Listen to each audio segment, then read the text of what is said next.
Hi, I'm Christina, and welcome to this episode of Women's Health, Wealth, and Happiness Interviews to Inspire. I am thrilled to introduce our next guest, a true pioneer in adventure. As the first woman to start an adventure travel company in the Middle East, she has led over 70 global expeditions, including journeys to the Arctic, Antarctica, and some of the world's highest mountains. Her experience as a keynote speaker, author, and resilience consultant have transformed the way individuals and teams approach challenges. With a background in sports science, positive psychology, stress management, and other wellness practices, she combines real-life adventure with science-backed strategies to inspire and empower others. Being vibrant in health is about feeling truly alive through alignment in body, mind, and spirit with the rhythms of nature. Wealth is limitless to her, as it isn't just financial. It includes money, but it's the abundance of experiences, relationships, and wisdom cultivated through a life of exploration and resilience. Happiness is joyful, as she knows her journey inspires others to answer their own call to adventure. Let's welcome our next guest, speaker, explorer, and author of 2 bestsellers, Julie. Good morning, good evening, wherever anybody is in the world right now. Maybe it's an afternoon when they tune into this. My name is Julie. I am super excited to be with you. I'm originally from the United Kingdom, but I have been living in the Middle East for the last 26 years, which is more than a third of my life, actually. So I say I'm a Emirita, not an Emirati. I'm an Emirita because I've lived in Dubai, Abu Dhabi, and I'm currently in Ras Al Khaimah because the Emirates consist of 7 Emirates. So I've lived in all 3 so far, 4 more to go. Julie, your health word is vibrant. Tell us more what vibrant means to you. Yeah, I just love the word. I think it carries a vibration. I think all words carry a vibration. So when I say vibrant, it's just like boom, it's energy, it's enthusiasm. It could be a striking appearance, when somebody says, oh, that's so vibrant, whether it's a piece of art or a dress or skin or just your energy and aura. So vibrant health really for me is when you feel fully alive. And for me, that's when I'm in nature and you're thinking, eating, moving, sleeping like a champion, hydrating, and it's your physical, mental, spiritual, and emotional well-being. So that vibrancy, that resonance, that just aura around somebody like you have. I mean, you're just glowing. I love the blues. I normally wear blue, which is really interesting. Today, I felt very grounded and earthy. So I thought, I'm going to wear brown today.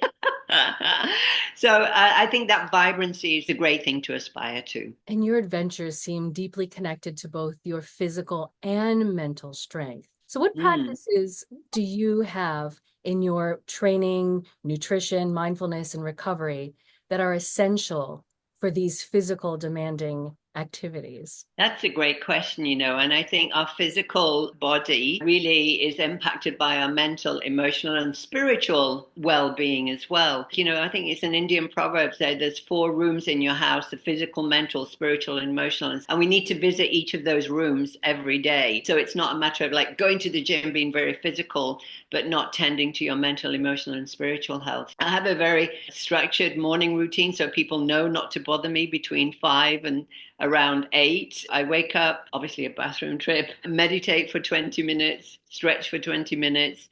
Then I will have some warm water with lemon just as a nice flush. Then I will head out and I'll either go for a walk, a swim, or the gym. So it's all about, first of all, grounding, meditating, then flushing the engine, and then moving the engine, and then kind of coming back. Usually it's a cold shower. I will draw a guidance card. I just think that sets the tone for the day. It just actually makes me think a little bit. Journal, get myself ready for the day. I'm intermittent fasting at the moment, so I probably wouldn't eat straight away. I'd eat around 10 or 11, or just when I feel hungry. I'm an intuitive eater. So I find that morning start really helps. And then at the end of the day, I take time to reflect what went well today, what could I do differently, what brought me joy today, who helped me today, who did I help today. So those reflective practices, and usually by about 8:30, that's UAE time, I start to kind of wind down away from screens to let my body know shortly you're going to be going into the snooze time and into the dream time and into theta, into that beautiful sleep, because I believe that sleep is a superpower. You make much better decisions, you do everything better after a good night's sleep. So they're just like the start of like the bookends, the morning and the evening kind of rituals. It's almost, when I first started my business 21 years ago, I had three rocks. One represented my mind, like three things I could do for my mind every day. The other represented my body, three things I could do for my body. And the third one was three things I can do for my business or for the community.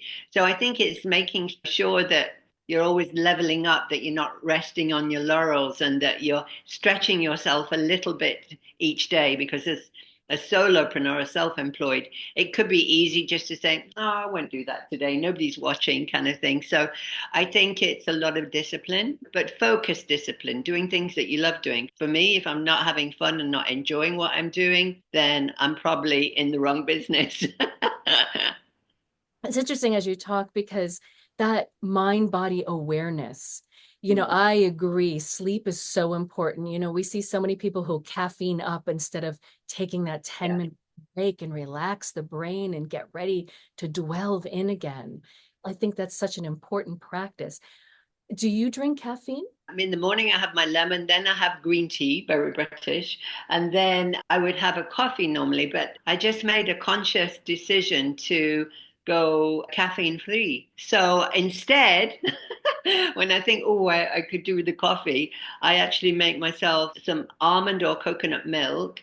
I put some cacao, raw cacao in, because that's got the anandamide in, which is the bliss molecule, some turmeric and some cinnamon, and heat it all up. And that's kind of like my comfort. And I just think, yeah, that's actually a really nice alternative. Other things, like the chaga and the lion's mane mushrooms, all the different things that we can have as an alternative to coffee. And I think there's pros and cons. There's lots of research that shows that coffee is great for certain things. So I think, in the nutritional world these days, it's actually very easy to get confused because, say, drink this, eat that, do it this way, do it at this time. And I think, we're all individuals, different ages and stages of our life, especially for women, whether we're still menstruating or we're going perimenopause or post menopause, all of these things, biomarkers. So I think it would be unfair to say, just do what I do and everything's going to be fine. It's like, no. I just find it interesting. I recently went on a coffee-free, caffeine-free, and boy, was it interesting finding energy, just like you're talking about, finding energy from another source or another place.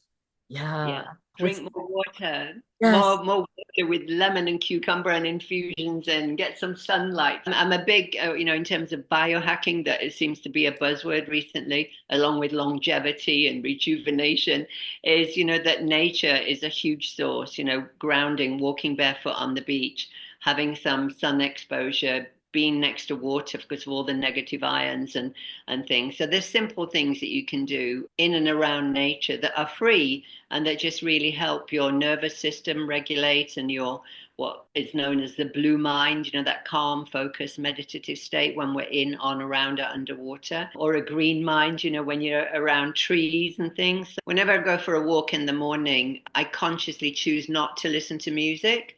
Occasionally, I might listen to a podcast, so it's like learning while I'm walking. But generally speaking, I like to walk and just kind of look, see if there's any signs. What do I need to know? Is there a sign from nature, and actually look at the colors, listen to the sounds, rather than have something pounding in my ears, which sometimes you need at the gym to give you a little bit of extra boost. But morning walks are generally in silence and just kind of looking around and taking in the environment. And have you done things when you've done these big expeditions like swimming the English Channel, going to Antarctica, climbing these mountains? What kinds of things do you do to prepare before those big journeys? Yeah, I think it's just a matter of saying, okay, this is the challenge. Does it need more cardiovascular strength, more strength? It's a lot mental as well, that focus. Making sure so you've done the training so that you can complete the challenges, that you're fueling that energy source, that you're thinking, eating, moving, sleeping well, hydrating for sure, and have the right gear. I think it's a Scandinavian expression, there's no such thing as bad weather, only bad clothing. If you have only a shower-proof jacket and it's pelting down with rain, you're going to get wet. And when you're wet, it's not so great, so when you're tired, cold, and hungry. So I think having the right gear is really important. So I always, my background's in sports science, so I can advise clients, I recommend you do this training. You need to build your core, you need to strengthen your legs, you need to be able to walk with a backpack on that weighs about 10 kg. So it's very, very specific. But then this is the kit list, and this is really important. Don't go cheap on it because it will come and bite you in the bum.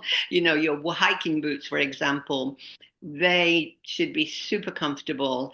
You've worn them in before the trip, so you don't put a brand spanking new pair of boots on and then climb Kilimanjaro and have blisters and so I think it's, the preparation, the training, the mental focus, the why do you want to do this? So when you get cold, tired, and hungry, you say, well, I actually signed up for this. But you've got a team around you to kind of motivate you, having the right gear and just enjoying it, because when you've got the right gear, when you've done the training, you've done what you can do from your side.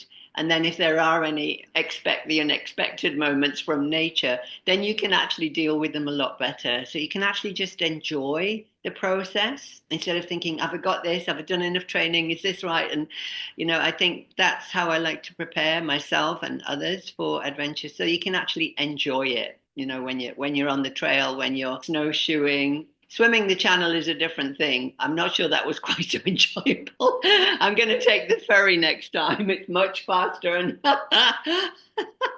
and I know that there's much cleaner water to swim in around the globe. So I think, yeah, there you go.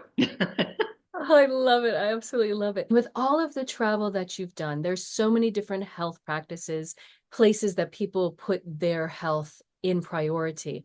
What are some things that you have learned on your travel that have influenced you today? Leading 70 expeditions to very wild, remote, sometimes unpredictable environments where sometimes you don't have a choice about what you eat or what you can drink and where the bathrooms are and those kind of things. It's in our nature to be very resourceful. It's almost primal in a way that you just kind of make sure that you are getting a good night's sleep, that you are staying hydrated, that you're eating well, and that you're getting a source of energy from the nature that you're in, basically.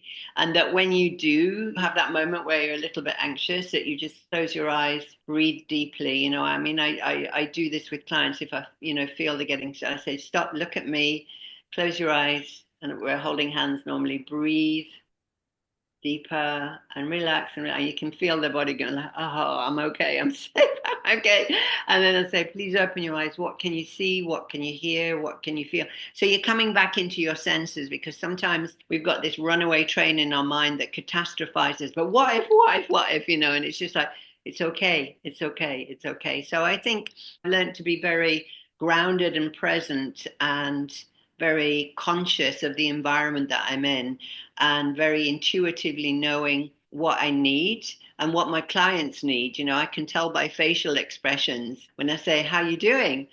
And they might say one thing, but their face and their body is saying something else. So I think you become a lot more receptive, intuitive when you're in nature, when you don't have the regular distractions and things around you. And of course, you learn from so many different cultures when you're in different countries. What do they eat? What do they drink? What practices do they do? Are they up chanting in the morning, in a monastery? Are they meditating? Are they, all of these things? So I think it's quite interesting, little things that you pick up along your travels, and even from with different people in the group, because most of my groups have at least 8 or 9 different nationalities. So it's interesting to see the differences. A funny story, when the last time I've been to the Camino de Santiago a few times, but the last time I went in 2023, I shared a room with an Italian lady. And I said to her, look, if you wake up and you see me sat up in bed like this, it's because I'm listening to the Om meditation. And I said, so I'm okay. And she said, that's so funny. She said, if I wake up If I wake up before you start meditating and you hear me singing, oh, oh, la, oh, because then you'll know that I'm an Italian and I like singing in the morning. I went, great, let's sing together. So, we all have little things that can tweak the energy. Maybe it's dancing like nobody's watching. Maybe it's singing. Maybe it's stretching. Maybe it's, a thymus tap or a laughter. So it's interesting what kind of turns up the energy. Stay tuned to part 2 and learn about the wealth word for this interview. Subscribe and click the link below to find out about bonus tracks and how to join our community.